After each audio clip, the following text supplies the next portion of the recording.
This is Hannibal here.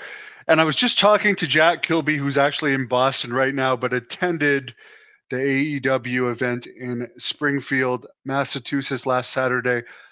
No Moxley, Cassidy, Penta, and Thunder Rosa. We're not there. I don't know who else was and wasn't there, but definitely those ones weren't there. But that's not what I'm here to talk about. He sent me this cell phone clip he took of Tony Khan.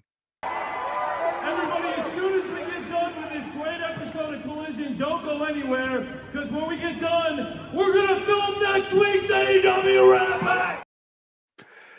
What stood out to me of that is that they film Rampage after Collision. And this is just honest critique or maybe advice. Jack Kilby told me the show actually started about 15 minutes late. It was supposed to start at 7:30. It started at 7:45. Then the very first match was a Ring of Honor match for the Ring of Honor streaming service that was a ladder match that had weapons and blood. Here is my suggestion, okay? And this is just an honest suggestion. It's not a critique, but I noticed at the Collision in Ottawa, which by the way, there was also a lot of false advertised people for, they film Ring of Honor after Collision and everybody left. And Jack left for the Rampage tapings, and a lot of people left for the Rampage tapings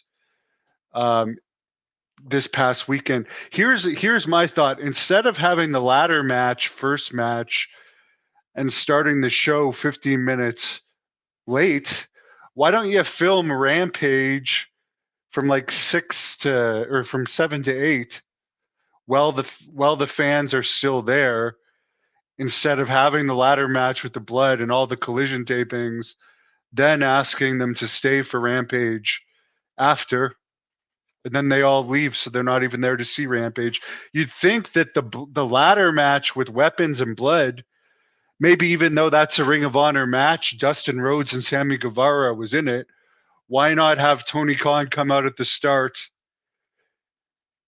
do the Rampage taping, then do the Collision, but say that there's a ladder match featuring Dusty Rhodes and Sammy Guevara immediately after Collision. And because most people are going to, even though ladder matches are overdone, most people would stay for the ladder match instead of having like the most crazy match of the card first, then the main taping, and then like trying to beg people to stay for the third tier programming. I don't know.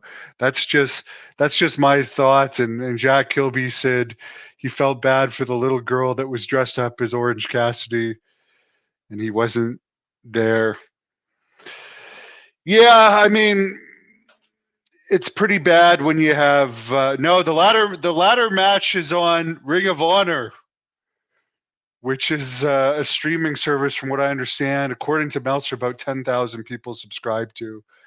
So I don't know. All I'm saying is, why start the show with the craziest match and then have the lamest stuff at the very end? It just seems like weird booking, but that's just my thought after seeing the Tony Khan introduction, which, by the way, he seemed to get a good pop for the introduction, which I can see why he keeps AEW going, even though it at this point it's losing money, and I'll believe it makes money when I see it. I hope it makes money one day. But TV deal or not, it seems like they're having a really hard time drawing fans, and with the false advertising and kind of stigma that AEW sucks right now, which is, I think, legitimate stigma. I don't know if things are going to change for filling up these arenas, which costs a lot to rent. I don't know if a TV deal will keep them going, but some people are saying now that the pay-per-views are going to be on Max, that might be part of the TV deal. So they might mean that they're not getting pay-per-view revenue anymore because they're just going to be part of a streaming service. They haven't announced anything yet, Young Macho Man, but supposedly they're going to be still with Warner Brothers Discovery. and it will be for an increase, but there's certain things that are unsaid, such as is the streaming deal, which will likely eliminate pay-per-views, part of the TV deal. Rick Martel interview. You know what? There might be some Rick Martel footage on here, but he's disillusioned with the wrestling business. He doesn't. I've heard he's appeared on a couple Quebec independent shows in recent years, which is around his area. But last time I talked to him, he doesn't seem too interested in doing interviews. He's rich. He's a real estate agent.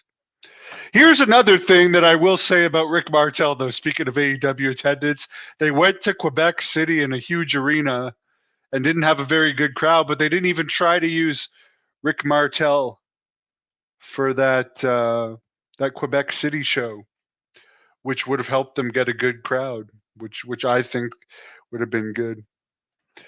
Would I do another Christy Janes interview? Maybe. I haven't heard anything about her recently. I used to be friends with her back in SWE. Is Lanny Poffo still alive? No. He is dead. He always said he was going to live to be 100 or die trying. He didn't make it out of his 60s. Strike Force in the Hall of Fame. I don't see why they wouldn't be in the Hall of Fame, because as far as I know, while Martel may have had some heat at one point, because originally when he went back to WCW for that big contract and had that feud with Booker T, and other than that, not that much of a memorable run other than the best of 7 series with Booker T, but he made a lot of money. But I heard that he was actually supposed to have be a models tag team with Don Callis for WWE at that time, and they'd planned for that. Then he ended up going to WCW. So he may have had heat with McMahon over that. I know Tito Santana has never had heat with McMahon. So anything's possible now with McMahon out. But yeah, we'll see. Anyways, that's just a legitimate question. Tell me what you guys think, but why have all the good stuff, then ask people to stay for like the third tier show instead of like building up to the good stuff? To me, that would just make more sense, but for whatever reason, it doesn't happen. And all I keep hearing about is how this TV deal is going to save them. Try actually bringing the people that are advertised to the show that are under contract anyways. That's going to, people would care more about that. That's going to affect them more for return visits to these towns.